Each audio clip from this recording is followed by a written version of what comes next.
Shut up and sit down.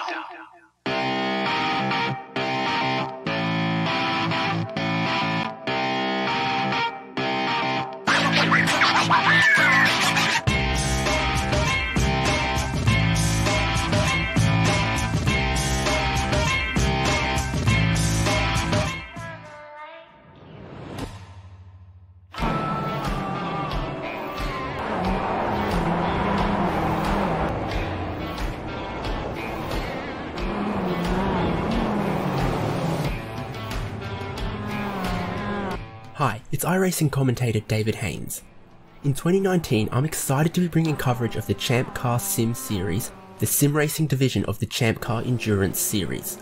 Contested across 15 championship rounds using the 2015 Mazda MX-5, the winners will receive a free entry into a real ChampCar Endurance Series race in the 2020 season. Each points round will be broadcast live by HJBC. Head to forum.champcar.org for full information and schedule. Sign-ups are open, so get registered now. Best of luck, and I'll see you at the track.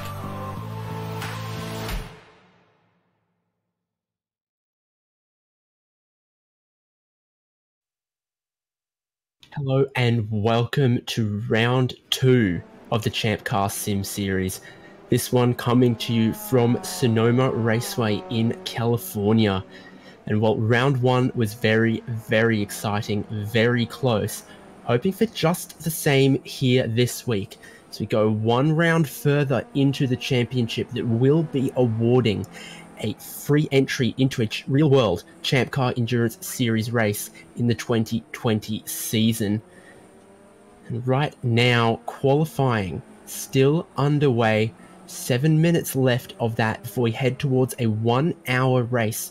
It's going to have a required pit stop for fuel.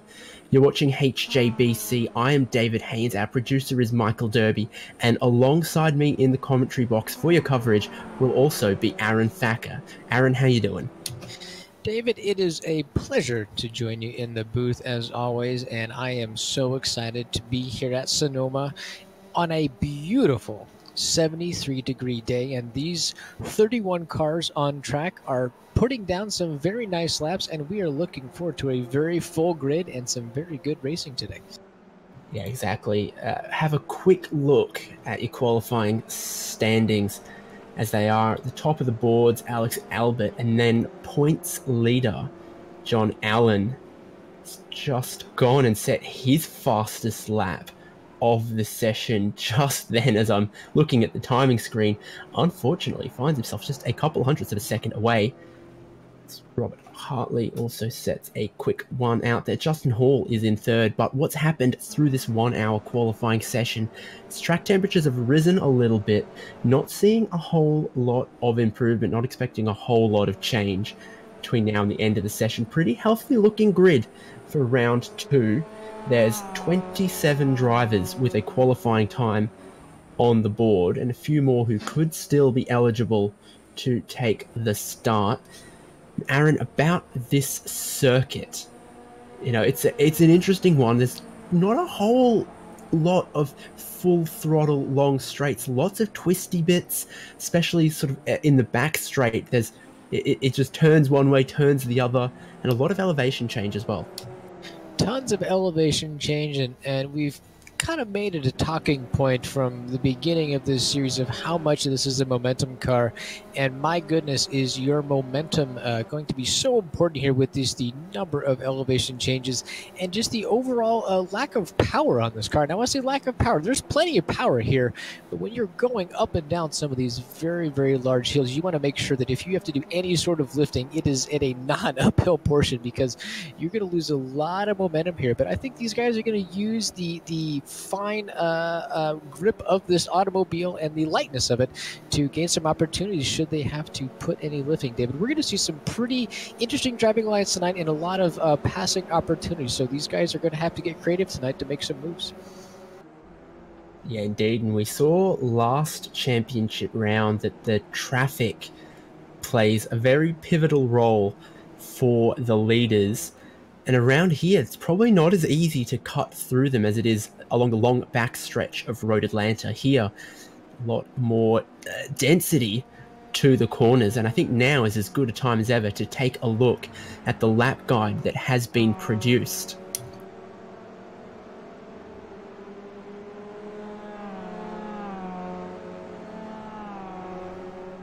Round 2 of the ChampCar Sim Series brings us to lovely Sonoma, California for Sonoma Raceway. My friend Alex Coffer is going to take you for a lap around this awesome racetrack in this trusty ChampCar Sim Series MX-5 Cup car. Turns 1 and 2 are very tricky here at Sonoma. It's uphill and it's blind, so getting your braking correct is difficult, and finding the apex is even more difficult. Oh, and be careful because it's a crest and you're not going to be able to see the exit curb and you might go wide. The next complex of corners is actually very similar to the first complex. It's uphill, it's blind, and finding the right line and brake is difficult. I suspect we'll see a lot of our drivers going wide here, as it's very easy to do. So expect to see a few guys out there on the grass. Next is the run down to the carousel, the never-ending downhill left-hand corner that will punish your right front tire. It doesn't seem like it'll ever end, and finding the correct time to put the throttle down is difficult. But a good run out of here will set you up for a great passing opportunity into the next hairpin. This section of track actually uses Sonoma Raceway's drag strip. It's a slight uphill run to what is arguably a pretty boring hairpin. The keys to the race tonight? Work your strategy. Entering pit lane here is rather difficult, so you'll probably be able to make up a lot of time on your competitors if you practice it. Also, watch your tires. It's really easy to overheat them here. Now we head through the S's. You can actually use quite a bit of curb on the left and the right here. It's a really fun section, but if you get the rhythm wrong, it will really punish you. Depending on how you take this, you might be able to set up a pass into the final hairpin of the racetrack. But it's not easy, as this fast right-hand sweeper really induces a lot of understeer, and getting this corner right is actually pretty difficult. This is another place on track where I'll expect to see a lot of drivers out in that grass.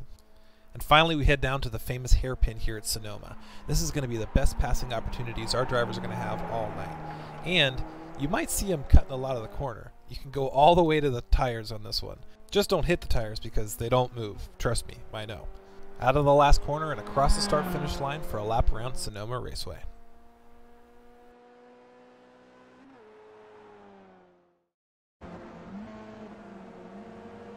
That fantastic guide produced for us by Andrew Fawcett and Alex Coffard, some of our fellow members from Team Huge Ass. Thanks you to them putting that together. That gives us a great idea of what to look out for around this circuit. We're of course using the long configuration, not the NASCAR Cup configuration, and it's also a little bit different to the IndyCar configuration as well, so plenty of little chicanes and stuff that they can take differently around here. But this is a good layout, if you ask me. Really flowing, a long enough lap that it provides plenty of challenge. There's 1 minute left to qualify. So hopefully, see if we can find someone going quick and maybe ride on board with them. I'm thinking Benjamin Shout would be good. See if he's still on a lap in the number 28 car.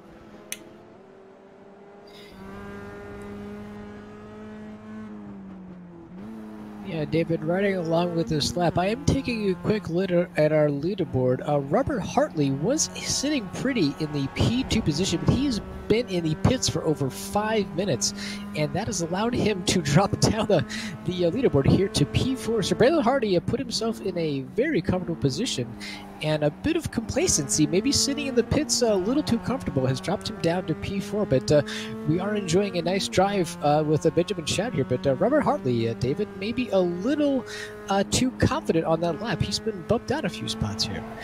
And John Allen's the driver who's gone through and improved to surpass him. And Benjamin Shout, well, he knew it was going to be his last lap, and he put it all on the line, and unfortunately not managed to improve on that. But what we've seen just there is that through these series of sweeping corners, there's some of them you can't take quite flat out. Some of them need a teeny bit of brake. Some of them need a teeny breathe on the throttle.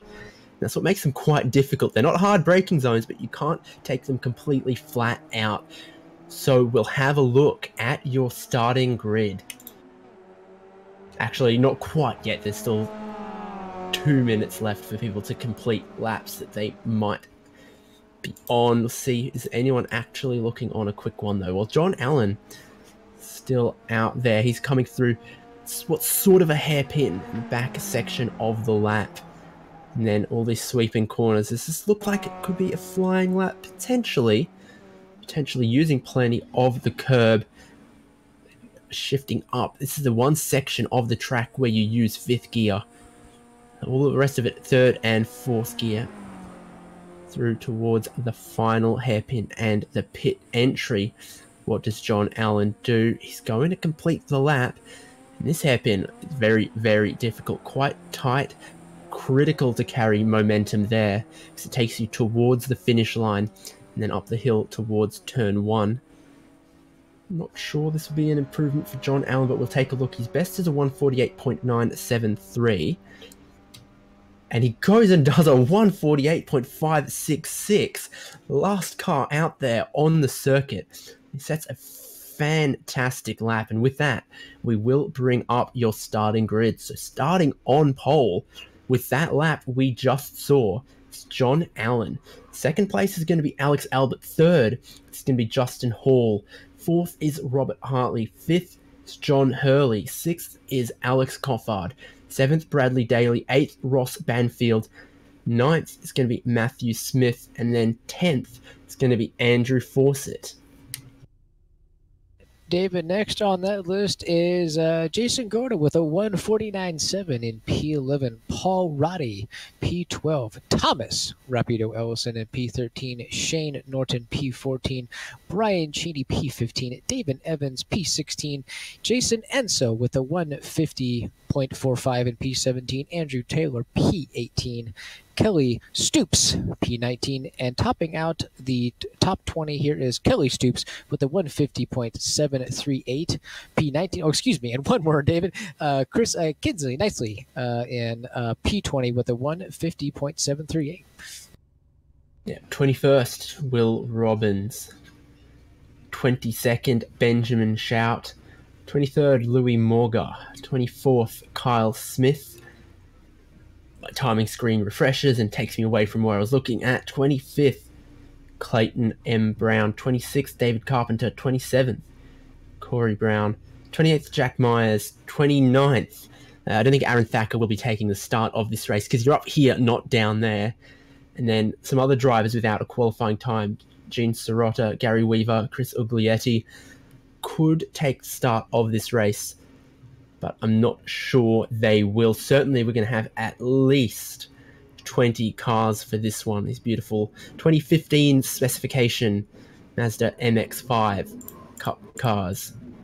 Fixed setup for this race, point that out. And that means that the amount of fuel they'll be starting with is 4.2 gallons. That's probably enough to make it about 35 minutes into this race. But because the fuel restriction isn't a tank size limit, but a limit on how much you can start with, it's possible to pit on lap 1 and fit enough fuel to make it to the end. Not the best strategy, but there's no minimum distance they have to go before they pit. Just 35 minutes is as long as we expect them to go. Everyone lining up on the grid is going to be a pace lap, a full lap around here. Behind that beautiful roof iRacing pace car. It's not going to be quick though, so get the green flag next time around in a couple of minutes. David, the first lap on this track is very interesting. There really isn't a A-plus position here. I think, we're going to look at John D. Allen. Yes, he is on pole, but I think Alex Albert is really going to have premium position when it comes to the first corner. However, John D. Allen remains to be able to side by side with him. He's going to get a run up the hill, and then Alex Albert is again going to have the advantage. So P1 is always a very nice spot to have here, but on this circuit, it doesn't necessarily give you ultimate opportunity in the first sector. Yeah, if John Allen doesn't get a good jump, could be under pressure because really the first real braking zone is to the right-hand side, even though the pole sitter is on the inside, inverted commas, which is the left-hand side of the circuit. I'm going to have a quick look down, see who's made it to the starting grid. See how many starters we've got. We've got Alex Albert back to Jack Myers in 20, who qualified 28th. on the grid. I think someone who might have set a qualifying time hasn't gridded, but we'll have 27 starters, I do believe. 27 starters, which is a very healthy grid, David. And as you mentioned, a pit stop is required. I do believe we have enough pit boxes for this race, so no pit sharing today. But we are going to be introduced to some pit strategy. We do have one fast repair in this race, and you don't want to use it, but those guys do have that fast repair, bit of a lucky dog here. And David, the guys are coming up to a corner here, but we're really going to watch for everybody. Nobody is going to take this corner the same through the entire race, and potentially could be some opportunity for guys who really got it figured out. That's going to be one to watch this race. At one of those corners with a couple of different racing lines, it's sort of got two apexes, and some people will decide to take both. Some people will decide to just try and grab the final apex, and there's a big difference in how far that some drivers track out. A pace car now coming towards the final corner. It'll peel off into the pit entry, and then it will be John Allen controlling the field. And like we've already mentioned, it's going to be very important for him when he decides to jump, because of the way the first few corners are around here. Watching they all go through the hairpin. John Allen waits. I think he's going for it now. Is he? Green flag waves regardless, and we are away for round 2, the ChampCar Sim Series of 2019. And actually, Alex Albert's got a great run around the outside up the hill that will give him the inside to turn to the first braking zone, and he will now lead the field through unless he pushes too wide. No, makes it through. Everyone behind looks pretty safe as well, Aaron. Yeah, they do. Everybody's been real safe in these very tight sectors. Not the fastest sectors, but lots of respect needed here. Getting a little bit of bunching up, and everybody is staying clean. But David, great call on Alex Albert with a fantastic start, and he's looking to take this field away as they're just about halfway through lap 1. Yeah, indeed. Really bunched up in the field behind Matthew Smith for Paul Roddy, Thomas Ellison, Shane Norton, and that, like, as some of them go too wide through the carousel. I think that was Tom Ellison trying to put a move on Shane Norton, coming back nearly 3 wide. Shane Norton's on the outside, Ellison in the middle, Paul Roddy on the inside. Ellison's trying to go around the outside, just about making that work. So from what was a little bit of a poor qualifying for him, a bit scruffy, Tom Ellison is now up 2 positions. Yeah, very good start, but he also has a very eager Shane Norton just behind him. He had a big opportunity to that middle sector, but I think he played it smart and decided to drop back. Tom Ellison stopped a little bit of time, possibly watching his rear view with Shane Norton behind there, but Tom Ellison needs to get back on the gas as Shane Norton may give it a look, or excuse me, Paul Roddy may get a look here on Thomas Ellison, and no, he's going to let it go through. Tom Ellison strong off the gas. Oh my goodness, and Tom Ellison almost gave that outside wall a kisser. So lots of action on lap 1 here. Yeah, Alex Albert still leads. John Allen is not off to a great start, still under pressure from Justin Hall, and Robert Hartley is right there as well. Alex Albert's not clear, but he's got the biggest gap of anyone behind him. He leads by just about 8/10 right now. Not a whole lot of changing in the order in your top 10, just Alex Albert grabbing that lead, and Ross Banfield moving ahead of Robert Daly behind. So most of the action's a little bit deeper, but that makes a lot of sense. That you wouldn't do anything too crazy, take any big risks early in this 1 hour race when there's still a pit stop to be done. There's still lots you can do. Someone looking for a move back there behind John Hurley. So I think got Alex Coffard to the inside of Ross Banfield, and Bradley Daly behind, trying to take advantage of that as well.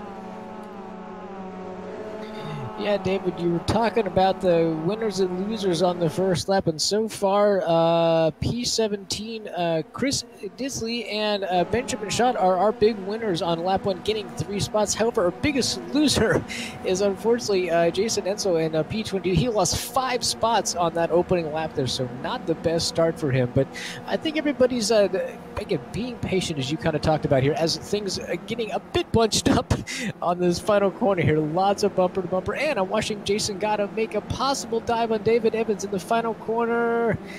No, he's going to complete the pass there, and they're going to go side by side across the finish here for a battle for P15. Yeah, now got my eyes on John Hurley, who is being attacked by Alex Coffard. Coffard maybe tricks him into going a bit deep into turn 2. They'll nearly be side by side once again.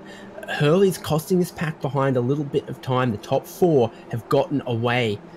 And again, Alex Coffard just tries to trick Hurley into going in a bit too deep. Well and properly checked up behind that. From 5th place Hurley down to 11th place Matthew Smith. Throw a blanket over them. Yeah, this is an extremely compact group here, and you can't quite tell who's having to drive defensive or who's driving on the offensive, because they're all having to pay very close attention. And we're watching, oh my goodness, Andrew Fawcett is getting passed on the inside by Thomas Ellison with a really strong move on that downhill section right there. And Fawcett could potentially lose another spot to Matthew Spitz here in this corner. He's got the preferred line. I think he's going to hold off on losing 2 spots in one sector. Nice drive there by Andrew Foss, but Thomas Ellison up another spot, and he is now up to P9, 4 spots in just 5 minutes in this race. Yeah, indeed. Got very close side by side, John Hurley and Alex Coffard, but Hurley is still holding on to the lead of this little pack as he continue to do so towards the final corner. Tom Ellison using all of the grass on the exit, and he goes for the pit entry. So very early pit caller is Tom Ellison. If he felt like he was going to have a very difficult slog getting through this pack, that could be a sensible decision. Get his pit stop done now, and if he comes out in some clear space, be able to put down some good laps for the next potentially 30 minutes before these other guys pit. We'll have to see, and we'll have to wait a long time to see if that was a good move by Tom Ellison. But he's gone and tried it, decided to do something different. Yeah, definitely some very aggressive pit strategy, but as you very keenly noted, that this group is a very tight group and very aggressive. Tom Ellison may have saw some driving behavior and thought, you know what, maybe I don't want to be a part of this so early to this race. Let me dip on in, grab my pit stop, and let these guys cool down on their own. Now I'm going to grab myself a nice pit stop and get this out of the way. So we'll see if that strategy plays out for Tom Ellison. We got a lot of racing left. Yeah, quick rundown. Leading still is Alex Albert, but his gap's been slowly whittled down by John Allen, who's now just 3.5 tenths behind. A little bit behind that, Justin Hall is doing a fantastic job holding on to 3rd place. Robert R. Hartley stalking this pack in 4th place, and about 2 or 3 seconds back behind that, where I feel like the action is right now. John Hurley, Alex Coffard, Ross Banfield, and Bradley Daly. They've broken away from some of the cars behind them. Matthew Smith, Andrew Fawcett, Shane Norton. But John Allen, what is he doing? He's made his way into the lead. Have a quick look at how that happened. I think Alex Albert might have just run a bit wide, but that pass, that battling has really checked them all up in the top 4. Very, very close to Alex Albert. It's now right in behind John Allen, qualified on pole, has now gotten the lead back. Alex is not going to give up on it though. This has all brought Justin Hall much, much closer. 3 cars for the lead. It's very easy to push too hard, pick up a boatload of understeer around this circuit. Not sure that John Allen or Alex Albert will quite fall victim to that right now. These top 4, very, very closely spaced. And then behind them again, another closely spaced group. John Hurley getting a little bit away though. Alex Coffard dropping back.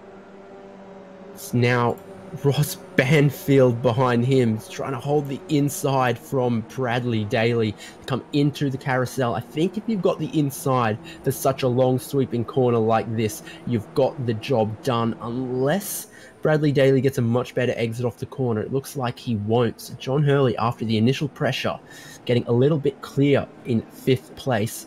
Now 6th place Alex Coffard is the cork in the bottle. Yeah, he is. Bradley Daly took a very unique line in order to possibly give himself a little extra momentum to get himself closer to Ross Banfield. That seems to have backfired, as he's a little bit off his rhythm in this back section here, allowing Crawford and Banfield to get a little bit ahead of him.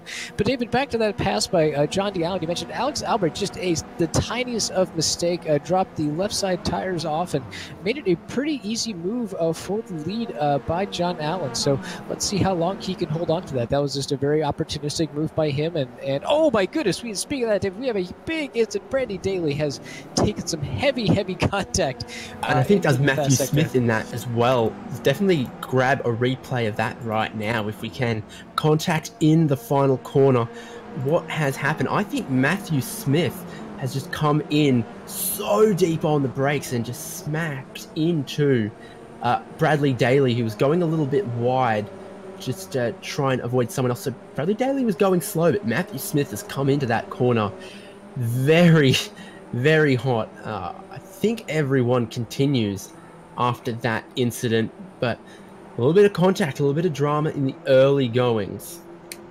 Yeah, I just think he just flat out missed his breaking point. I don't think that was anything of malicious driving. Just really missed his breaking point. It's good to see that Bradley Daly, unfortunately, his car is not quite as pretty as it was at the start of the race, but appears that the rear tire is still intact, the axle is still in good shape, and he remains on track and appears to be still on pace as well, David. Yeah. Quickly look at the lead again, and then not taking that second apex through that corner this time. It's 3/10 that John Allen leads Alex Albert in, and in cars like this, that's really 2 cars lengths between them. This section of corners, so interesting. You've got to take a little bit of a lift through the first right-hander, this long sweeping left, flat out, and then a little bit of a brake, no downshift for this right-hand corner. Got to carry as much momentum as you can through there towards the final corner, because this is the hardest braking zone, therefore the best overtaking opportunity. It's very easy to not get your drive through that corner, off that corner. Now, top 4 staying inseparable for the time being as Alex Coffard, another guy deciding that the pit lane is calling his name. So I think that's just a unique pit strategy. I'm not sure there's been any him. Definitely interesting strategy. That brings our next closest battle here is going to be for P8 and P9. Matthew Smith and Shane Norton. They are pretty much sharing a bumper at this point, and opportunistically, Paul Roddy has got himself a nice run. Oh, he's going to back off just before going up the uphill section here. But these guys are being extremely aggressive and some really fun battling on the track. This downhill sector, I'm really watching Paul Roddy. He is braking extremely late, and if I'm Shane Norton, or excuse me, if I'm Matthew Smith, I am watching Paul Roddy's braking habits. I'd be a little nervous because he is braking considerably later than these two up here. Hopefully they remain safe on track, but this is a good battle here, David, for P8, 9, and 10. Yeah, I'm not sure Shane Norton's exit off that corner was the best. I think Matthew Smith will close him up just a little bit, maybe not enough to make a move this time, but it seems like just about everywhere we look, it must be, you know, buy one get 3 free on Mazda MX-5s, because they are chained to each other up and down the field in these fantastic little battle groups. Shane Norton still holding on to that 8th place, and he's done very well. He's up 6 positions from his qualifying, which was down in 14th, now running 8th, leading Matthew Smith, Paul Roddy, but wide goes Norton. Better run for Matthew Smith, goes to the inside. He's been deep on the brakes here before. Will he do it again? He's a little more conservative, but he does get the nose inside. A little bit of a bump. They'll get away with that. And Paul Roddy, I think, is going to try and take advantage as well. Matthew Smith, the winner there. Shane Norton holds the inside on Paul Roddy, but that'll become the outside for the next corner. Better run up the hill, Shane Norton, though. These guys battling very hard for this early stage in the race. All been fair racing, fair little bump so far, but Matthew Smith has grabbed that position from Shane Norton, and now it's behind them where the battle is, where Paul Roddy's attempts at gaining a position has actually cost him to Bradley Daly. Yeah, I just think that was a flat-out braking mistake. Paul Roddy just really missed his braking point into that top hill section. It keeps going though, Aaron. Right. Yeah, he just really missed his breaking point right there, unfortunately. And now we're really seeing Shane Norton and Matthew Smith take another advantage again. So I think there's been 3 position swaps just in the last lap here. So this is a really fun battle with these guys. And kudos to Bradley Daly after taking a pretty big hit a couple laps ago with a damaged car. David, it does not look like he's being affected by that at all. And Shane Norton's going to look for a pass on Matthew Smith into the top section here with the hairpin. And he is going to complete that pass. Bradley Daly looking for an opportunity. No! Matthew Smith closes the door, and here we go again. Yep, Shane Norton grabs the lead of this pack once again in the white, red, and black V Apex racing car. Matthew Smith is looking very, very aggressive in the Falcon Tires livery, and then the grey car of Bradley Daly, and the green and black of Paul Roddy. Shane Norton gets his line much better through the penultimate corner this time. He positions his car half a car width to the inside to try and dissuade Matthew Smith from going down the inside this time. Take our eyes away from that battle for 1 second, and we'll just recap what the leaders are doing right now, Aaron. Yeah, we've got John D. Allen. He is still found himself in P1 and just a little more comfortable than where he was before, about 0.6 up on Alex Albert. So we are just about 15 minutes into this race, and it looks like our pace is really starting to set in here. And I don't think it's too early to say who we're going to put our bets on, but my goodness, John D. Allen is looking pretty strong right now, and Alex Albert may just be cooling his tires a little bit and maybe thinking about some pit strategy if he is feeling that John D. Allen is quicker. Just behind that, Justin Hall in P3, Robert Hartley P4, and John Hurley is going to round out our top 5. Yeah, exactly. Looking at some of the cars that have pitted already, like Alex Coffard and Thomas Ellison, both of them about 23 seconds stationary on the lane. So if you can save a little bit of fuel, shave maybe 2 seconds out of your pit stop, well, that would be enough for even Robert Hartley in 4th to jump to the lead if he could do that. So there's definitely games to be played there. John Allen on track pace, though, looking very good. Nearly pulled out a second clear of Alex Albert. Then he's gone a tiny bit wide of the apex. It'll all close up again. Nothing to give. Nothing to separate these top 4 drivers. Behind them, John Hurley, Ross Banfield, and Andrew Fawcett having their own little race as well. And the group that we had for Shane Norton, Matthew Smith, Paul Roddy, and Bradley Daly is broken up a little bit. And Paul Roddy's the problem for Matthew Smith, is he pitting? Yeah, David, Indeed, he is. Yeah, he is pitting right now. This is likely a scheduled stop for him. If he's got a little bit of damage again, he's been battling pretty hard, got a little bit of cosmetic damage. Maybe this is time to take a fast repair or save it. But this appears to be a planned stop, and anxious to see where he comes back out with this group. All still very, very close in the midfield.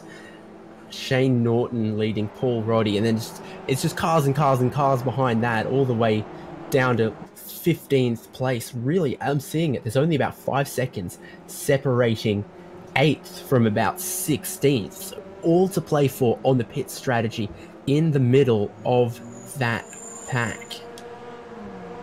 Yeah, and our man Chris in P13 is really kind of been the opportunistic driver here. He's waiting for these guys to continue to battle and battle and battle. And David, he is up 7 spots at the start of this race. He's looking for these guys to continue to shove each other around the track and maybe missing some braking points, maybe not getting back on the gas a little bit. He's just slow and steady. He's really making some opportunities. Oh my goodness, we got a big wide. Brian Cheney goes way wide. Maybe we see some more contact and some more contact right there. My goodness, Brian Cheney loses 2 spots in one corner. He needs to get back up on the wheel there because that was a very bad corner for him. Yeah, Jason Gotter in the Maxis car gets through, and with all of that, our driver we were just talking about, Chris Nicely, has gained half a second or more on these guys, and he's looking to maybe grab one away from Brian Cheney. Cheney to the inside, defending, goes back towards the racing line. Chris Nicely decides maybe not this time, but they're battling in front of them. That would be Shane Norton and Paul Roddy. Paul Roddy's gotten to the inside of Shane Norton. Shane Norton on the outside up the hill becomes the inside at the top of the hill, unless Paul Roddy can get clear, which he does. So Paul Roddy grabs 8th place from Shane Norton this time. Shane Norton a little bit wide. Now Bradley Daly's right there, and there's nothing to separate 8th from 13th place. But I want to look back up to the top of the field because Justin Hall has just dropped back to 4th. Robert Hartley getting through. I'm going to try and find where that's happened. We'll hopefully get a replay of that. Yeah, David, I am scanning. Yeah, David, I'm scanning as well. It just looks like Robert Hartley was just picking away, and Justin Holland finally just found himself a nice spot. So he has taken his starting position from P3 and moved himself up to P2. Just a really strong and, dare I say, quiet effort from Robert Hartley very early on this race. And man, does he look strong, and he's got his sights set on Alex Albert next. Yep, so Robert Hartley just slowly chipping away at it, exactly as you said. He just put the pressure slowly onto Justin Hall until Hall went a bit too deep on the brakes. And Hall is still just within reach of this top 4, but he's starting to slip away, and Robert Hartley starting to turn it back up behind Alex Albert. John Allen's lead is now the biggest it's been in all race at 1.2 seconds. And David, I hate to pull away, but we have had an incident with John Hurley. Unfortunately, he has made contact with Ross Blanfield in the back section S's there and had just a bit of an off and got a little bit of assistance from Ross Blanfield. He has rejoined the track in a bit of a precarious opportunity, but John Hurley has resustained himself on the track and has a lot of work to do after that unfortunate incident there with Ross Blanfield on the back section. So a great race that we are having. Robert Hartley last time by put in the fastest lap that was out there. He was the fastest car on the track last time around. Now it's only 2/10 Alex Albert to Robert Hartley for second. Yeah, it is, and I'm looking at some sector times, and my goodness, Hartley is just dominating Alex in sectors 3, 4, and 5 by almost 3/10. So he is really pulling some time. Now we're probably going to see those sector times drop off now that he is caught up to Alex Albert. But Robert Hartley is now becoming a quick study of Alex Albert to see where his opportunities are going to lie for a pass, because we have 38 minutes left in this race, and we're probably going to start sneaking up on some pit stop strategy, as we've already seen some guys take advantage of. So Robert Hartley so far is running himself a very smart race, and I'm anxious to see how much more work he can do here, because David, this is a very strong drive by him. Yeah, all of our top 4 putting in a great performance. Justin Hall, since being passed though, is just dropping back a teeny bit. He's still on for a good result, but he's maybe not as much in contention for the win as he was. Robert Hartley's going to try and get close to Alex Albert, who runs a little bit wide at the top of the hill. Now Hartley is right there, and this is the section of track where Hartley got past Hall, just tricked Hall into going a bit deep on the brakes right here. But Alex Albert's not going to be so easily fooled, but he'll know that Robert Hartley is there. And if Hartley fights too hard, it just gives John Allen an opportunity to get away. Allen was our winner last time out. He is the championship leader. Robert Hartley is going to need to start taking points away from him if he wants to be the 2019 season champion. And look at this, Alex Albert staying to the right-hand side just to defend a little bit. In the end, decides it's not necessary. But he's placing his card, showing a little bit of body language to suggest he's not going to make it easy for Hartley to get through. He's definitely not going to make it easy, but I just think we've been watching where Alex Albert, he is very strong on the track, but David, the section we are watching right now is not his strongest. As you watched Alex Albert, the tail kick out just a little bit right there. For whatever reason, Alex is really struggling in that section, so I'm certain Robert Hartley is making note of that. That is a very difficult section to pass in these cars with very little downforce, but maybe an opportunity for Hartley to get Alex a little nervous behind the wheel, and just as I say that, he's going to try and get himself a really good run off the last corner. Alex Albert chops the nose off and says, no, thank you. I'm going to hold on to this position for one more lap. So some really good driving by both these guys here, Alex Albert in P2 and Robert Hartley in P3. Change of position for 5th place. It's not really a change of position because Andrew Fawcett's another guy deciding to come into the pit lane, take his service. So elevates Ross Banfield to 5th place. Now got a couple of cars that have pitted, so it's going to be Andrew Fawcett, Alex Coffard, Tom Ellison, Matthew Smith, John Hurley, Kyle Smith. All drivers have taken their pit stops. I think by the time we get to halfway, it'll look a lot more popular, and of course, don't think anyone can go longer into the race than 35 minutes, which is coming up in about 5 laps time, really. It is, and David, I want to quickly go back to our favorite, dare I say, maniacs of the race. Paul Roddy, Bradley Daly, and Jason Gata, they have now made a pass. Bradley Daly has made a pass, and Jason Gata is looking for that as well. But Paul Roddy just really got caught out in that sector right there, going off the track and missed her opportunity. Bradley Daly stole that position, and he is now back in his starting position of P7. So fantastic recovery drive very early on this race by Bradley Daly. Indeed, grabbing the position away from Jason Goddard, Paul Roddy behind. Your favourite corner of a million lines right there. So 7th, 8th and 9th position. And just looking behind them is Chris Knisley in 10th place. And then a little pack behind that, Kelly Stoops, David Evans, Benjamin Shout. Something for everyone in this race, really. There's only a few drivers out there who aren't involved in a close fight. No, not a lot, and I'm gonna again go back to our P10 driver, Chris Knisley. He is now up he's in P10, up 10 spots. He's our quiet gainer of the race. Oh, and right as I say that, very, very close on that final corner there. That car still is clean, so against a remaining very consistent drive for him. And David, it looks like we have a position change. Hartley has taken a spot away from Alex Albert. Let's go up there and watch that pass. Yep, that has just happened. And it's happened the same way that Hartley got past Justin Hall. Hartley just over the top of the hill, putting the pressure on the driver ahead. Alex Albert gets a bit too much grass, can't get the car stopped in time for turn 4, runs wide, and Hartley comes through.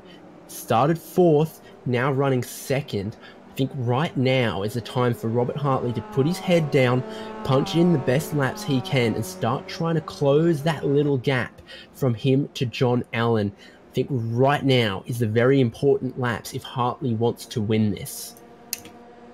Yeah, as we both kind of talked about, I think Hartley just looking for his opportunity, very patient, knew that Alex Albert was just having a difficult couple of laps there and just finally got himself an opportunity and made a very, very clean pass. But, David, I want to go back to our favorite battle of the race between Bradley Daly and Jason Gata. They are continue to keep things heated up as our friend Bradley Daly goes very wide into that sector, takes himself a very sandy detour, and Jason Gata is going to look to take advantage of that. Now he's going to back off there and stay behind. But, man, that back sector, David, these guys are really having a hard time. And here goes Bradley Daly to take his pit stop and likely is fast prepared to repair that damage. So that's going to hand P7 over to Jason Gata. was a scruffy lap last time for John Allen as well. And I said, oh, this is important. He's got to close down that 1.5 second gap. The gap is now 4/10 for the lead as these two drivers approach pit stop time. Yeah, these guys are approaching. At it. Go ahead, David. Yeah.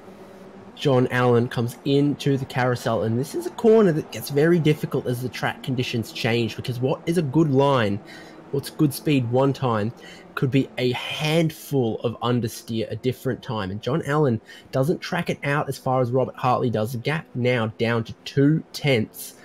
Hartley, I think, will just need to repeat what he did to Alex Albert, what he did to Justin Hall. No crazy banzai moves to the inside, no dive bombing, just close up, slowly ramp on the pressure, and if the driver ahead crumbles, take perfect advantage of that opportunity. I wouldn't be surprised if we see one of these drivers pit this time from the lead, be it John Allen to try and get away from the pressure, or Robert Hartley to try and make some kind of undercut. They both stay out, as is Alex Albert.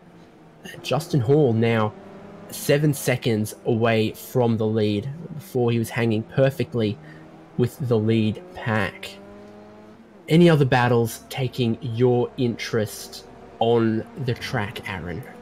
There are, and I am looking at P15 and P16, Andrew Fawcett and Thomas Ellison. This is the battle. This is the battle of boys that have pitted, and it is go time until the end of the race. However, I want to keep in mind that it has been 12 laps since Thomas Ellison took himself a quick drive through the pit lane versus Fawcett is just 2 laps out. So Tom Ellison's been lapping pretty consistently throughout this. Andrew Fawcett, or excuse me, Andrew Fawcett's feeling a little fresher on there, but these two guys are ready for the end of the race and ready to gain some positions. And Fawcett goes very wide, and Ellison will take that position. I don't know if that was just sorry, I was looking at Coffard, and Coffard has just come through. Oh, where am I looking? Yeah, on Andrew Taylor. Yeah, correct. But there was a battle you were mentioning, Andrew Fawcett and Tom Ellison. And Tom Ellison's maybe just a tiny bit quicker, closing that up little bit by little bit. Yeah, David, very confused there for a second. My sincerest apologies. Yeah, David, I was watching that battle as well in that final corner. A fantastic move by Alex Crawford to get by Andrew Taylor. And I was watching the battle between Thomas Ellison and Fawcett. I saw that move and I got very excited. But my goodness, Crawford has made that move, and he is making very quick work of running away from Andrew Taylor. So Crawford has got some places to go with 29 minutes left in this race. Fawcett is trying to defend from Tom Ellison through the carousel.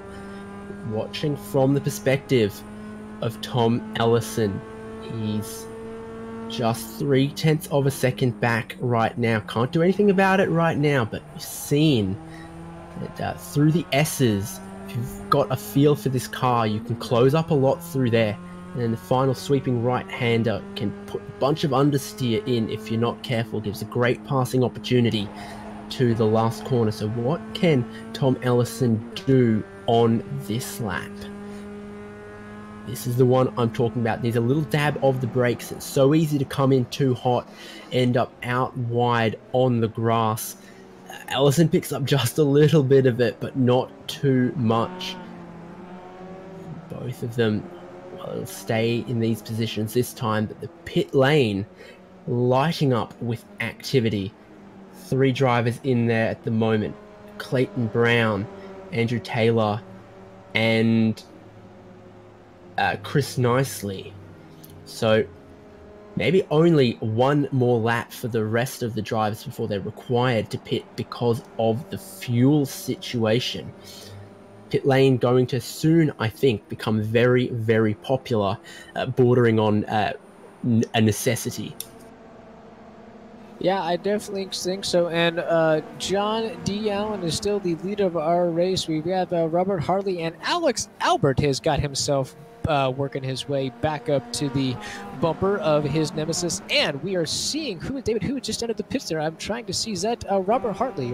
Or sorry, that Johnny Allen is now in the pits. Okay, so John Allen and Alex Albert into the pit lane. Robert Hartley staying out. That's very interesting. See Justin Hall coming into the pit lane. Like, I think it's going to be just about everyone who hasn't pitted coming into the pits this time. That is absolutely right. We now have P5 pitting, and I believe P6 is pitting. So I think we are right on the edge of it is a time for a pit party. So it's going to get very busy down here. These guys need to be very careful coming out of this pit lane with a lot of guys just getting fresh back on the track, but lots of activity down there. I think it'll be important to keep an eye on John Allen and Alex Albert right now. John Allen getting away very quickly. What was his stationary time? 20.4. Alex Albert, 22.8 stationary. So Allen gets a little bit of a jump on Alex Albert, and Kelly Stoops, who hasn't pitted yet, comes out and separates those two. If that holds up Alex, it's going to be very detrimental to his race. And I think it's, at this point, easiest to just talk about who hasn't pitted. And it's Robert Hartley, your leader, Jason Gotter, Paul Roddy, Kelly Stoops, and David Evans as well. So Alex Albert getting through very quickly because he's lost a little bit of ground in the pit stops to John Allen, who has a much shorter time than everyone else in the pit lane. So I hope he's taken enough fuel. That's one that's going to be interesting to watch towards the end. My eyes then go towards Robert Hartley, who stays out another lap. That's very, very interesting. He must be very... must have spent some of his time behind Justin Hall and Alex Albert, saving a little bit of fuel because he's gone now. Well, it's going to have to be 2 laps longer than the people he was battling, John Allen and Alex Albert. Very interesting strategies playing out. I agree, and David, I have my eyes on the battle for P14 and P15 respectively. These guys are going to move up as pit cycles through, but we have Shane Norton and John Hurley back at it again, and they have just made a pass past Luis Morga, who is one of the very few drivers who have not pit yet, along with Kelly Stoops, David Evans, and Robert Hurley. And just as I say that, Kelly Stoops and David Evans do drop into the pit lane. So the only man on track, excuse me, 2 guys on track, Luis Morga and Robert Hartley, are our non-pitters left on track, David. This is getting interesting. Really stretching that starting fuel as long as they can. Shane Norton's gone a bit wide towards the final corner. Battle is once again on. To the inside goes John Hurley. They're going to be side by side across the finish line. Great battling down the order. Shane Norton will just hold on to the inside for now. If the checkered flag was out, that would have been a photo finish. These two come out of the pit lane ahead. Some of those drivers they were battling earlier. Bradley Daly, Jason Gotter exiting the pit lane. And a little bit of a jump from Shane Norton and John Hurley relative to them. Surely Robert Hartley has to come into the pit lane this time. And he will. So this is going to maybe decide the lead. If it's a good pit stop for Robert Hartley, if he's put in some good laps, he'll maintain the lead. But where he comes out relative to John Allen and Alex Albert will be critical. It will be critical, and we just had to watch John Allen make a very difficult pass on a lap car, so that may have given him a bit of a disadvantage in ensuring that he is getting back in for the battle for the lead after those pit stops. David, how is it looking on Robert Hartley's pit stop? Is John D. Allen going to be able to do it? It's been 15 seconds stationary now. The tires just about done for Robert Hartley. He's electing to do that as well as take fuel. 24.4 seconds stationary, so 4 seconds longer than John Allen, who's coming along up the hill now. John Allen, I think, is going to take the lead, and Alex Albert might try and throw it to the inside of Robert Hartley as well. So a long pit stop for Robert Hartley. He's now door to door with Alex Albert. So Hartley on his outlap. Albert, 2 laps into his stint, thinks about yielding, will try and cross him back over the top of the hill, nearly gives him a rub. Hartley will try and take the inside here. Hartley, who had an opportunity to take the lead, now finds himself 2 seconds behind John Allen once again. The only consolation that Robert Hartley might have is that John Allen's pit stop, shorter than everyone else, might have taken on board a teeny bit less fuel. So Hartley holds on to second place. Alex Albert tried and tried, but couldn't quite grab second position away from him. Couldn't quite do it, and if we can ask our producer to pop in car with Alex Albert, I think we're all going to be very interested in to watch how hard Alex is really cranking the wheel here, because he knows that Robert Hartley is a bit faster than him on this track right now. And we watched Alex Albert, how hungry he was just exiting that pit. We watched Alex Albert again continuing to struggle with this section of the track. Robert Hartley remains clean, but John D. Allen in front here, he is about to hit some lap traffic, as are Robert Hartley and Alex Albert as soon as they get up here. Lap traffic moving out of the way. Oh my goodness, David, this is a lapper spinning inside. These guys have got to watch it exiting here. Yeah, Andrew Taylor doing his best to get out of the way of the leaders. That's respectable, but in doing so, lost control of the car and thankfully gone for a slide to where there's not barriers and away from our leaders. But it freaked out John Allen, who is now lost a little bit of time. Robert Hartley is right there once again, just 4/10 from what was 2 seconds. I keep trying to get out of this one, and he keeps bringing himself back into the picture. He really does. David, you could stay on the battle here, but I am keeping an eye on Andrew Fawcett and Thomas Ellis, and this battle has not cooled down by any point. So these guys are continuing to go side by side. I'll let you guys stay up front, but I'm keeping an eye on this very contested battle for P6. I think it's a good one to look at, good one to talk about right now, because we saw Tom Ellison came into the pit lane very, very early, try and get away from the battle pack that was Jason Gotter, Paul Roddy, and all of those like. And he's come out maybe 15 seconds clear of a lot of those drivers. So his belief in himself that he could put in good laps in clean air has paid off, and he's moved up 6 positions from where he qualified. But it might be time to look at the lead again, as it's down to 1.5 tenths. Yeah, Robert Hartley. The S's. John Allen leads Robert Hartley, Aaron. Yeah, he does, and this, I think we can say at this point, this back sector is really Robert Hartley's favorite sector. As you just look, he is on the brakes to the left, those brake lights light up, and we could see a potential move for the lead here. Being very cautious on entry here. Oh my goodness, that is a very smart driving by Robert Hartley, and he's going to try and get himself a run. Oh, couldn't quite do it there. Going to go side by side across the finish line. No. Robert Hartley is going to again remain in P2 across the line here. But, well, Robert Hartley went purple in Sector 1 on that last lap. So he is hungry and not slowing down regardless of having to follow Robert Hartley. He is on a very, very quick pace at this point. Once again, nothing crazy, nothing foolish from Robert Hartley. Just slowly turning up the heat. Slowly cranking up the burner on John Allen. One last time out. And boy, is he going to have to work very, very hard in the remaining 18 minutes if he wants to be a back-to-back winner. He holds to the left-hand side of the circuit towards the carousel just to try and defend that. But he's clear at the braking and turn-in point and resumes the racing line.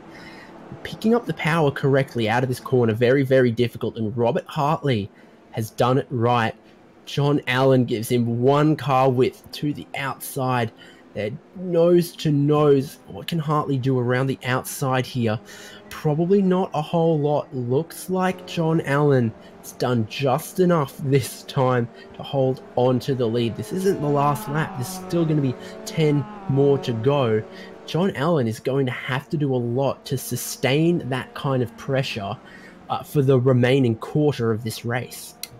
He really is. And David, you could stay on this battle, but I want to report that Thomas Ellison has finished the job for P6. He has made his way past Andrew Fawcett exactly 2 laps ago in that very tight top hairpin. Outbroke Andrew Fawcett and made a fantastic move, and Thomas Ellison is making his way to try and escape the grips of Andrew Fawcett. He's doing himself a fine job, gaining 6/10 in just about a lap. Yeah, we've lost a few of those mid-pack battles, not all of them. We've still got a battle for 10th. It's John Hurley, Shane Norton, and Bradley Daly. Up the lead, Robert Hartley once again is the fastest car on circuit. There's no separating him from John Allen right now. It's just a matter of what can Alex Albert in third do. He's still only 2 seconds away from the lead. If these two battle hard, he'll be there once again.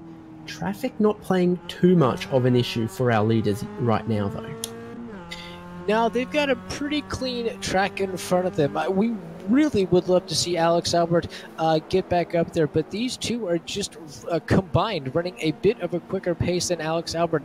And Alex Albert, this front section of the track, he is very quick, but this back sector continues to give him a lot of troubles. And is Robert Hartley going to give it a go into the hairpin? He is not. He's going to continue to be very patient and wait for his opportunity here. I think he's also being extremely smart because he knows that a quick Alex Albert is just behind these guys. So he may be playing it smart, David, that I want this to be a 2-car battle, not a 3-car battle. So he may not be pushing John D. Allen too hard just yet, as you mentioned, with 15 minutes left in this race. Seems to be Hartley's modus operandi to not go too hard, no big lunges. He's just there or thereabouts, keeping the pressure on, and Allen gets a poor run towards the last corner. And again, Hartley decides not to do anything about that. He'll try and take a tighter line, try and pick up the throttle a little bit earlier. He's still just right there, just occupying as much of the mirrors as possible with John Allen, but not taking any risk with trying to make the pass. Great driving, great respectful driving. These are two very rapid drivers. Two very rapid drivers, and speaking of rapid drivers, P6 and P7 has heated up again. Andrew Fawcett has closed that 6/10 gap I was talking about a bit earlier, and darn near made a move in the final corner, which Tom Ellison did on him just not 3 laps ago. So Andrew Fawcett is not done with Thomas Ellison. As Tom gets a little loose into this first sector here, and Andrew Fawcett puts his bumper right back on Thomas Ellison. So we have ourselves a great battle for P1, but this battle for P6 and P7 is just as good, as these guys are just hammering through this section right now. And I think Andrew Fawcett is waiting for a mistake from Thomas Ellison. Oh, opportunity there. Thomas Ellison closed the door again. Ooh, this is fun, David. Yeah, we'll look further down, give a bit of love to some of the other battles going on, because John Hurley still holding on to 10th place from Shane Norton, and right behind them it's Bradley Daly and Paul Roddy as well for 12th and 13th. So it's all up and down the field. It's not just very exciting for the lead, but also that battle 6th and 7th that we saw, as I think there'll be a change for 12th and 13th. Bradley Daly ran very wide out of turn 4. He's now got to defend the inside of the carousel from Paul Roddy, trying to go around the outside. This is all letting Jason Gotter behind close up. So that middle pack in this race has not disappeared. No, it has not disappeared. And man, our man changed to the lead. David, go ahead to walk us through that. How did it happen? Yep, they're side by side right now, crossing the start-finish line. I think John Allen might have just gone a little bit deep on the brakes to the final corner. Robert Hartley got a nose ahead. It's not been enough. John Allen's grabbed it back. Robert Hartley, once again, in second place, but briefly had a nose in front through the last corner. John Allen refusing to give up on it. Gets back into the lead. That was a really, really good defense by John D. Allen. He knew he had a bit of a momentum advantage coming out of that final corner. You really see two different trains of thought in that final corner. Some guys going is inside as much as they can, almost clipping the tires, where other guys go in nice and wide and get themselves a stronger run. And here we go. Robert Hartley's got a very good run here. He's going to take the inside line into this very difficult hairpin. He's going to brake a little later than John D. Allen. Who's going to get the better run out of the corner? And John Allen, can he finish the job? David, I don't think he's going to do it. John D. Allen has again held off another effort by Robert Hartley in a very difficult corner to do so. Yeah, and once again, Allen just a little bit wide of the apex, a little bit slow. Robert Hartley, 1/10 of a second. It's not even a car's length in that. It's half a car length. And last corner, this seems to be another one where John Allen just struggles to get the car to turn in, runs a little bit wide, gets it okay this time. Hartley will pick up the throttle well on the exit. And you see the I'm lacking a word for this, the drive of Robert Hartley.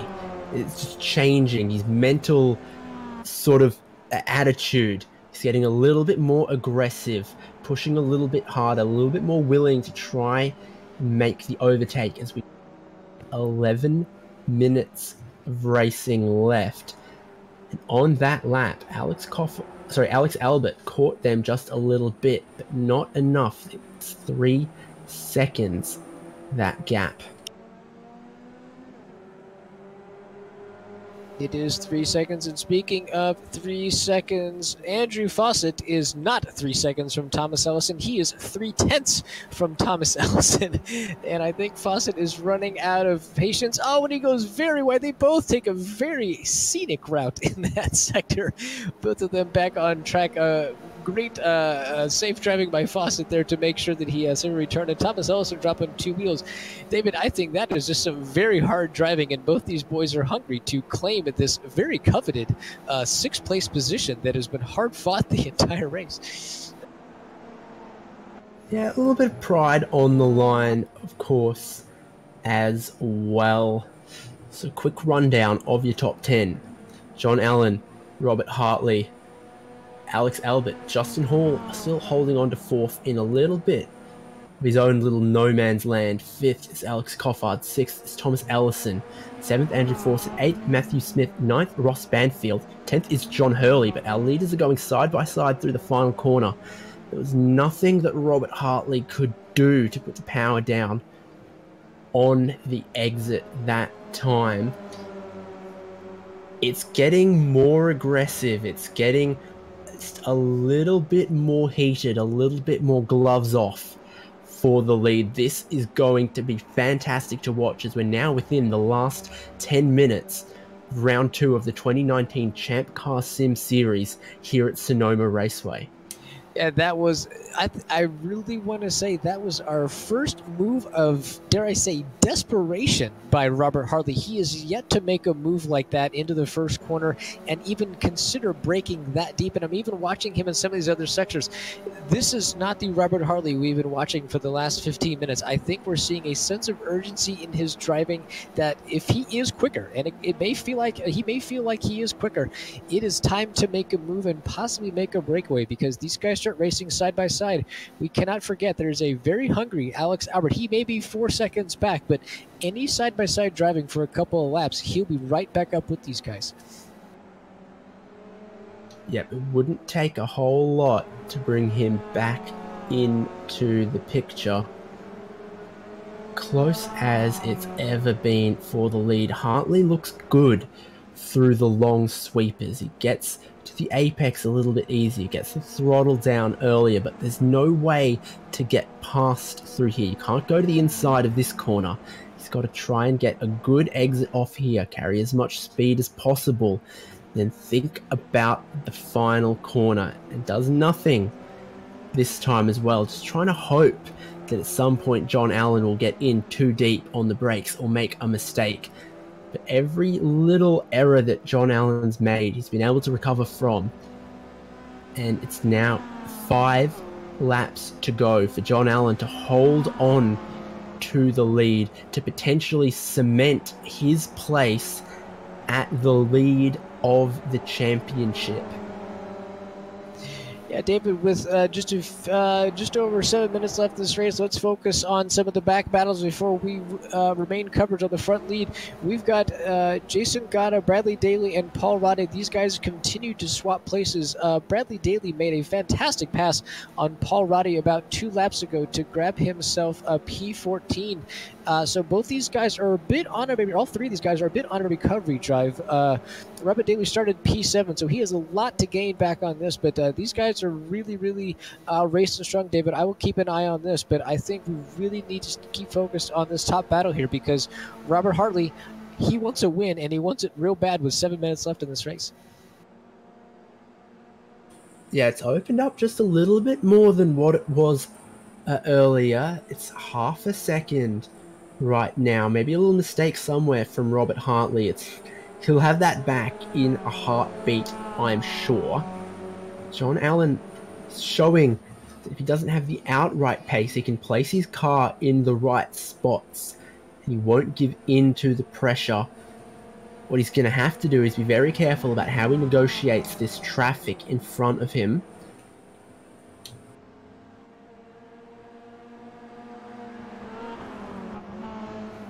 Will Robbins. Yeah, Will Robinson, very smart driving out of there, the way. getting out of the way. Yeah, very respectful driving there. Oh, and my goodness, we've got John Allen hitting the outside wall, giving himself a little cosmetic damage. I'm sure the car is okay, but that may have been the slightest mistake that Robert Hart is looking for. He doesn't have the preferred line through this section. Tapping the brakes as John Allen chops his nose off, and we get to see if his toe is knocked out. John Allen, he appears to be okay, David, but that contact in the final sector wall, that is not insignificant for the performance of John Allen's car with 5 minutes left in this race. Yeah, indeed. He's trying everything he can to get the speed off that corner. It's very, very important. And even with that, Robert Hartley got very close to being able to throw it down the inside of turn 2 at the top of the hill. Just had to back out of it though. Now they come through the carousel, long downhill left-hander. Hartley again picks up just a little bit better drive off that corner. So John Allen stays to the driver's right-hand side to try and defend. Hartley gets the nose in front, but it's very, very difficult to hold it around the outside of that corner. Damn, though, he'll think about it. He gets better momentum off, and Hartley is going to take the lead of the race. An unconventional pass, but that's what it was going to take to get past John Allen, who was, until that point, putting his car everywhere he needed. Can Robert Hartley scamper away now? I'm not so sure, but for just about the first time in this race, he leads with the same number of pit stops as John Allen, not just staying out longer. He fights his way to the real and effective race lead. That was just a very clinical pass by Hartley and a very unconventional pass, as you mentioned, on the outside of that hairpin. But as we talked about with these cars, just like this final hairpin here, just because you're hugging that inside does not necessarily mean that is the preferred line. We've really seen a lot of these guys swing a little bit wide and maybe even carry a little more speed, allowing themselves to shift a little sooner, get a little bit stronger pull. But Robert Hartley is going to be looking to gap John Allen as much as he can. And David, I can't see inside the car, but I'm really starting to have some questions if he may have knocked out a toe with that contact, because I don't know if that car is turning as well as it was a couple laps ago now that Hartley has made that move. I don't want to speculate, but I'm speculating. There's one other little battle going on. Justin Hall was part of our top 4 earlier, but he's dropped back from that now. In 5th place, Alex Coffard is closing it up, trying to bet himself into the top 4. Looking at that one now through the carousel. Justin Hall had a very, very strong start to this race and a very good qualifying, starting in 3rd position. But now the pressure of Alex Coffard gets a little bit closer.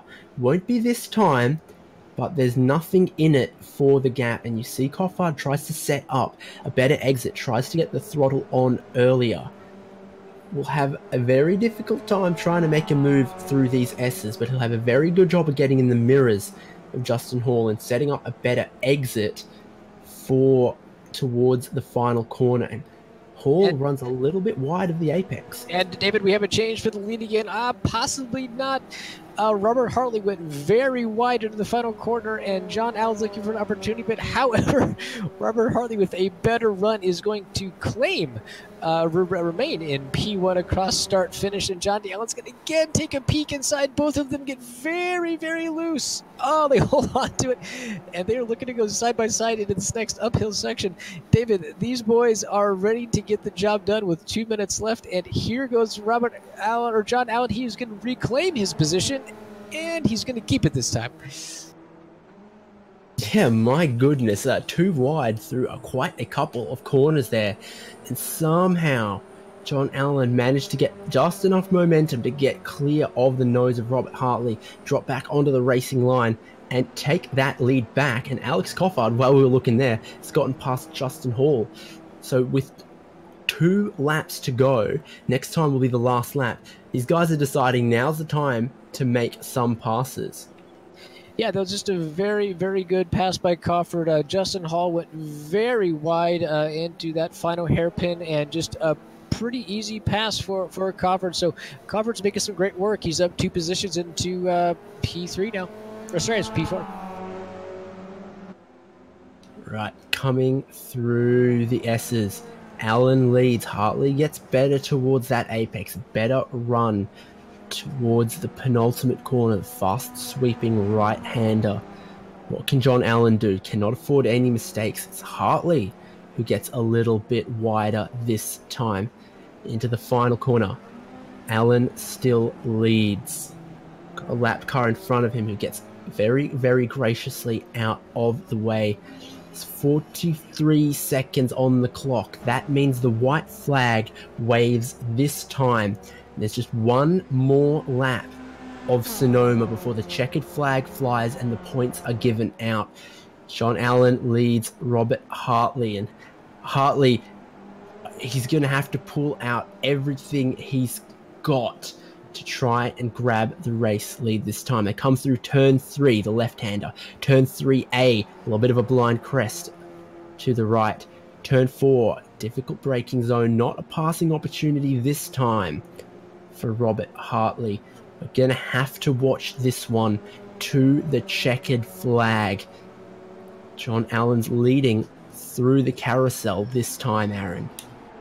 Leading through the carousel, and as we watch the entire race, we are quickly approaching John Hartley's fastest and I really think his best section of the entire track. He's going to look for an opportunity, possibly swing a little wide on this corner here. He's going to want as much of a run as he possibly can, and John Allen goes very wide. David, he's going to do it. Robert Hartley is going to enter the final section where he is his quickest in the lead on the white flag lap. Oh my gosh, very unfortunate braking error by John Allen. John Allen just too deep on the brakes, runs wide of the apex, and like we've seen all race, no second invitation required for Robert Hartley. I don't think John Allen's going to give up on this. He can't afford the same mistake through this corner. He's got to get it perfect. He does. He'll go all the way out onto the grass. Just holds on to it. Will he throw it down towards the inside on the final corner? Will he trick Hartley into going too deep this time? Hartley goes very deep. My goodness, we're going to have another photo finish in the ChampCar Sim Series because John Allen just picked up the throttle as he needs, chops back across, and 2 lead changes on the final lap. But John Allen will take the checkered flag ahead of Robert Hartley to win the round 2 of the ChampCar Sim Series in 2019. Justin Hall's gotten past Alex Coffard for 4th place. Alex Albert is going to grab 3rd. Battles further down the order that you see, Aaron.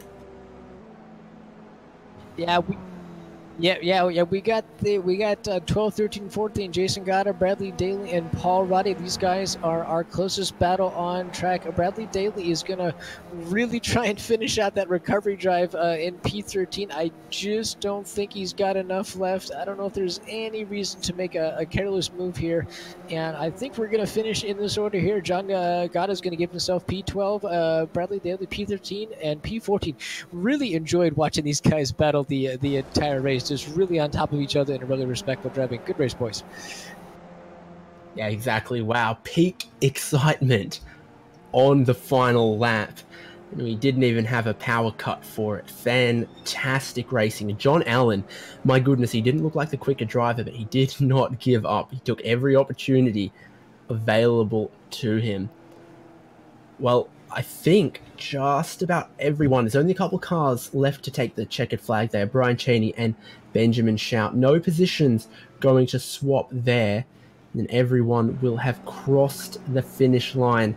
And we can run down our final order, Aaron. So our winner was John Allen by the tiniest of margins, 1.5 tenths over Robert Hartley. Third place, Alex Albert. He won't be too disappointed with that one. Justin Hall gets fourth from Tom Ellison, fifth.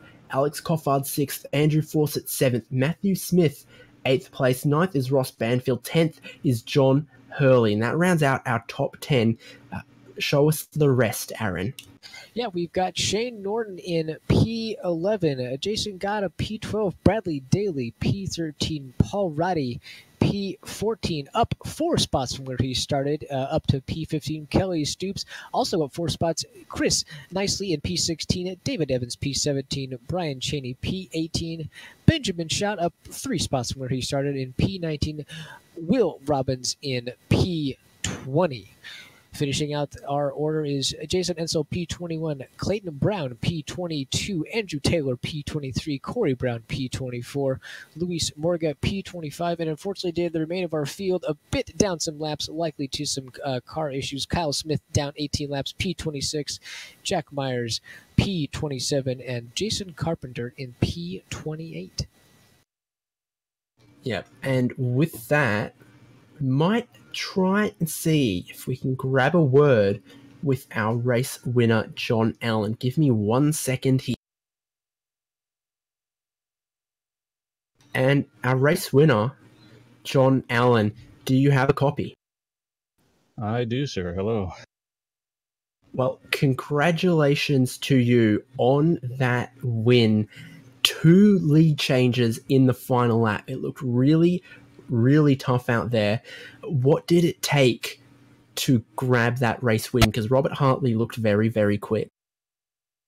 He is indeed, and he ran a masterful race, just kind of keeping onto the draft there early, and maybe he took a little less fuel or was able to, but either way, I mean, we've had many races together, and that's about how they usually go. But yeah, at the end, I missed a shift at the very back end of the track on that right-hand hairpin. Terrible place to miss it. Went deep, and he got inside. So with a couple turns to go, you use the track, use the dirt, use anything inside the wall to get that momentum. And I think I had him thinking I might dive in the final turn and got him a little bit offline and just enough to retake it. That's 2 wins from 2 races. Keeps you at the top of the points board. What are you hoping for out of this season? Do you think you can keep winning those races and grab that free entry to a ChampCar series race? Well, that's definitely become the goal. Yeah, I kind of dipped my toe in the water for the timing happened to be right for the first round, that it was the beginning of the season. I didn't realize that, so tried to free up some time to really commit to the full season, because that is a fantastic prize. And it's something I've wanted to do for a year or so anyway. So it would be worth the effort in the practice laps, and that's my goal. Let's talk more broadly about Sonoma Raceway here. It seems like it's got a lot more twisty bits, a lot less time on full throttle. Does that suit your driving style, you think? It certainly suits the car. The car is very much a momentum car. You got to keep it balanced. Got to keep from scrubbing too much speed off the tires. But there's also a lot of places where you have 3 or 4 line options, not necessarily defending, but mid-race I was experimenting with some of them through the carousel, hoping that I would be confident in them if I had to defend later, and that's probably the widest part of the track. So definitely sneaky technical, long but still very technical. And just give you a little podium here to thank anyone you might want to thank. Well, it doesn't take but 2 events to see what a well-run league this is. I'm thrilled to be a part of it. I appreciate you having me, and had a chance to watch the broadcast of round 1 back. You guys did a fantastic job. We appreciate you shining a light on it, and the racecraft. You see it. These are solid, gentlemanly drivers. So, love being a part of it. Well, thank you, John Allen, and I hope we see you again for the future rounds of this series. And Aaron is going to have a word with our 3rd place finisher, Alex Albert. Alex, welcome to the booth, sir. Congratulations on your P3 tonight. Very strong drive for you. You had a few issues with off tracks, but a very impressive drive otherwise. Can you talk about what it was like driving with John Allen? You were bumper to bumper with him for quite a few laps, and you guys had a great battle going on. Let's talk us to your race. Yeah, John's a great driver and a good sportsman. We were hanging out, talking in practice. We had a great time there in the race. I was able to get around him there at one point when he missed a shift, and then I made a mistake later, let him get by. And then from then on, I just tried to stay as close as I could to him, and hope to be in the lead pack at the end of the race, but just wasn't able to stay with him. Yeah, Alex, we were watching right along with you, hoping that John Allen and Hartley were going to battle side by side to maybe give you an opportunity there. But you can't go wrong with a P3. I know you would have liked to have finished a P2 where you started at a P1, but just a very strong drive by these guys. But Alex, we saw you struggle just a little bit with some of the off sections. Can you talk about how difficult this track really is to drive with all these elevation changes and that sand that is not forgiving? No, yeah. If you miss your line just a little bit, even maybe a half a car width off where you want to put the car, it can really cost you. And especially coming out of the carousel, it was really tough. I struggled for a while to find and figure out a line, but John Allen actually helped me in practice with that, and I followed him then some there early in the race and was able to pick up some more pointers. But yeah, I struggled there, I guess, around turn 4 and in a couple other places. But yeah, it's tricky. It's slippery out there. A lot of blind corners, and the camber's kind of weird. So to really get around here fast, you need to use the curbs, and if you use them wrong, you get punished. Yeah, Alex, like you mentioned, the curves. We really enjoyed you taking advantage of some of those. This car it really gives you an opportunity to kind of throw it around in some of those curbs. You can give yourself a little bit of a show and some two-wheel action. So, Alex, a big congratulations on your P3 tonight, and a really impressive drive and another great finish for you so far this season. Yeah, thanks. Just mental math wise, I think that's going to move us into second in the championship behind John Allen. After Cofford ran out of fuel and Tom had kind of a bad qualifying, so I know both of those guys were ahead of me there. So yeah, happy to be second in the points and move on to the next round, be a home race back in the Commonwealth of Virginia. Alex, thank you for joining us in the booth. David Haynes. That is some fine interviews from some fine drivers tonight. I had a lot of fun calling this because there was not a dull moment in this race tonight. Yeah, exactly, and we've got one more because I've managed to find second place Robert Hartley, and he led plenty of laps, and he had a great race there. Robert, a little bit disappointment to not grab the win tonight? Yeah, it's my breaking point in that last corner, and John got it, but it was a heck of a race. Love racing with John Allen. He's one of the best drivers to race against and run clean. So, tell us what you thought about it. pit strategy for this one, because you had 24 seconds stationary in the pit box to 20 seconds for John Allen. I think he didn't take tyres and you did. Do you think that was the right call? Yeah, I think it was. If I wouldn't have took tires, I might have could have come out ahead, but the 4 tires definitely gave me a chance to get back to John Allen there. I had better tires, I just couldn't make the move stick.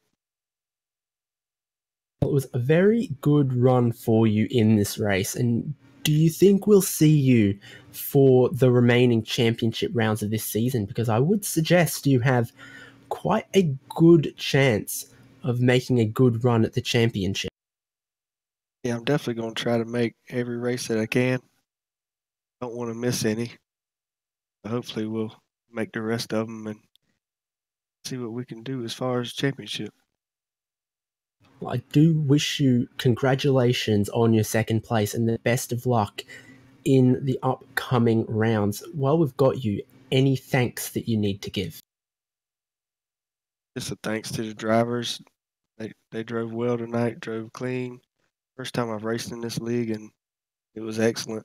Took me a while to get used to the car, but I ended up coming around there at the end, and thanks to Hugh Jass for putting this on for us. Awesome. Well, thank you so much for finding the time to have a quick chat with us, Robert Hartley. And Aaron, that does wrap up all of our podium interviews. And I've got to say, again, another pretty exciting race decided on the last lap in ChampCar Sim Series.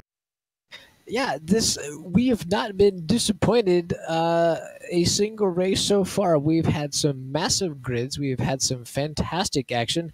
And as you just mentioned, these finishes continue to get better and better. And as Hartley just said, just a fantastic group of drivers, David. I think we only saw 2 real incidents tonight of maybe some accidental contact, but no irresponsible driving, some really clean driving, and of course, most importantly, very competitive. So I absolutely love calling this league and love watching, and I really hope the folks watching tonight enjoyed it as much as we did calling it. Yep, well, it's time for us to wrap up now. Thank you so much for joining me, David Haynes, my co-commentator here, Aaron Thacker, and cannot do it without Michael Derby, our producer, doing a fantastic job. Thank you to you. I hope you'll join us here on this channel for the remaining rounds of the ChampCar Sim Series. Round 3 coming at you in just 2 weeks' time from Virginia International Raceway. See you then.